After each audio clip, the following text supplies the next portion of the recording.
Mbukela-ke ngikubingelele kanti ngikuphathele zona zemidlalo zimi kanje. I-Orlando Pirates enenebula i-TX Galaxy emdlalweni bonamhlanje eMbombela Stadium ngehora lesikhombisa. Mbukelo esombeni sokuqala la maqembu bedlala ngokukhulu ukuzimisela omabili. Kuthe ngomzuzu ka-16 uMbatha bese wathola ithuba elihle ngaphandle kwebhokisi walivalela enethini elihle igoli. Isombo sokuqala mbukelo esiphele i-Orlando Pirates ina 1 i-TX Galaxy ina 0. Mbukelo kuthe esombeni sesibili i-Orlando Pirates ibuye ngamandla ibelokhu icindezele njalo ekufikeni emapaleni e-TX Galaxy.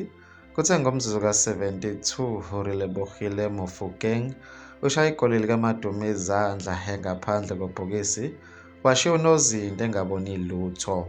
Mbukelo lo mdlalo uphele i-Orlando Pirates enamagoli amabili eqandeni. Mbukelo i-Orlando Pirates yona izobhekana ne-Richards Bay ngeviki elizayo ngoLwesibili, ebese i-TX Galaxy yona ibhekana ne-Stellenbosch ngeviki elizayo ngoLwesithathu. Mbukelo bekuzona-ke lezi ebengikuphathele zona zemidlalo. Bekuvula lakho ku-comment section. Ngizokubona kwenye video elandelayo sengiphuma kanje. Usale kahle.